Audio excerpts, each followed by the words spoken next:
সুপ্রিয় দর্শক, আপনারা যে রাস্তাটি দেখতে পাচ্ছেন এই রাস্তাটি বাংলাদেশের রাজশাহী জেলা দুর্গাপুর থানা কৃষ্টপুর গ্রামের মধ্যে দিয়ে এই রাস্তাটি প্রবাহিত হয়ে চলে গেছে ধরমপুর পর্যন্ত। আমরা চেষ্টা করছি ধরমপুর পর্যন্ত যাবার জন্য। এখন যে জায়গাটিতে অবস্থান করছি সেটি হচ্ছে কৃষ্টপুর মাদ্রাসা পেরোলাম, চলে যাচ্ছি পাইকরতলির মোড়ের দিকে। আর অল্প কিছুক্ষণের মধ্যেই আমরা পাইকরতলির মোড় পর্যন্ত পৌঁছে যাব। আপনারা আমাদের সাথেই থাকুন এবং আমাদের এই রাস্তার চিত্রটি দেখতে থাকুন। আশা করি আপনাদের ভালো লাগবে। প্রাকৃতিক দৃশ্যে চারিদিকে মৌ মৌ করছে রাস্তার দুপাশ।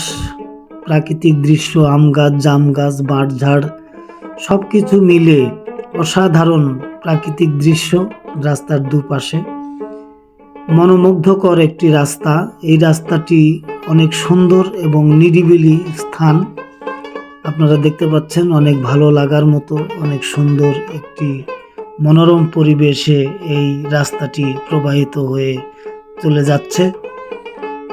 বাংলাদেশের কিছু কিছু রাস্তা রয়েছে আসলেই অত্যন্ত সুন্দর এবং অত্যন্ত ভালো লাগার মতো যে রাস্তা। আর অল্প কিছুক্ষণ পরেই আমরা চলে যাব পাইকরতলির মোড় পর্যন্ত। আপনারা দেখতে পাচ্ছেন পাইকরতলি মোড়ের কিছু অংশ। এরই নাম হচ্ছে, এই জায়গাটির নাম হচ্ছে পাইকরতলির মোড়। আশা করি আপনারা বুঝতে পেরেছেন। আমাদের সাথে থাকার জন্য, ভিডিওটি দেখার জন্য